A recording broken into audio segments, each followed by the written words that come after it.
J'ai vécu la longue nuit du bombardement du 31 août 2016, qui a laissé plusieurs dizaines de morts au carreau. J'étais là, j'ai soulevé ces corps inertes, j'étais au four et au moulin, et j'ai été pris la nuit du 1er septembre, la matinée du 1er septembre 2016. J'ai été mis dans une fosse septique à la DGR. J'ai été torturé, sauvagement torturé. Ensuite, j'ai été jeté à la prison centrale de Libreville. Des fausses accusations ont été montées contre moi.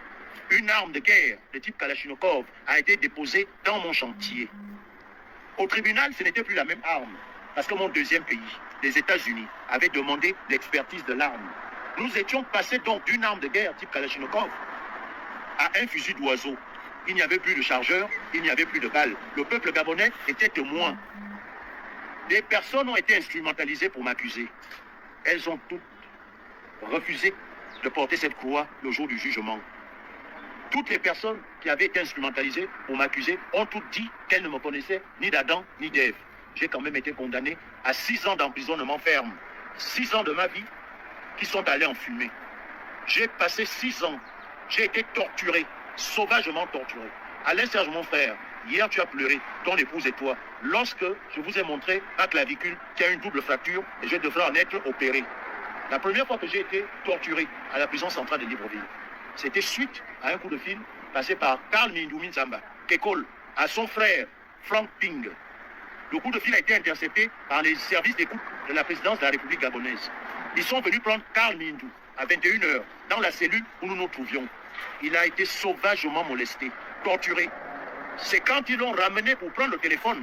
Et le pauvre Karl, qui était nouveau au quartier, ne sachant où était le téléphone, s'il va Bertrand, j'ai pris mes responsabilités. Ce n'était pas mon téléphone, c'était le téléphone des vieux bagnards. Et je savais où il le cachait.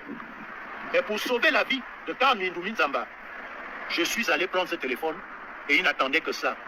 J'ai été torturé à mort.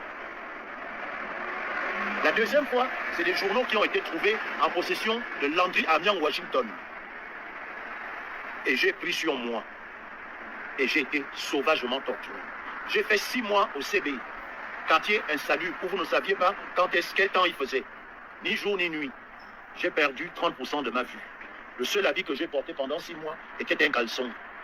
Vous ne pouviez pas porter un t-shirt tellement la chaleur était caniculaire. Ensuite, j'ai été envoyé au CA, où j'ai passé 4 ans et 3 mois en présence des fous, des malades mentaux, comme ceux que vous voyez déambuler dans les rues de Libreville, tout nus. Ils sont encore à la prison centrale de Libreville. Tout le peuple peut aller les voir. Ils sont encore à la prison centrale de Libreville. Tout le peuple peut aller les voir. Alors quand j'entends, après avoir subi tout ça, on m'a proposé le poste de ministre depuis 2017, 2018, 2019. 3 mois avant ma sortie de prison, Ali Bongo Ondimba a envoyé le général Oligui me rencontrer. Il m'a été proposé le poste de vice-président de la République du Gabon et à être dédommagé à plusieurs milliards de francs CFA. Je l'ai écrit dans une lettre testamentaire qui a fait le tour de la planète. Tourner au PDG, rejoindre Jean Ping ou prendre votre propre destin en main? Je pense qu'aujourd'hui, ce qui m'a été proposé, par le général Oligui, qui est mon frère, qui a été envoyé par Ali Bongo Ondimba.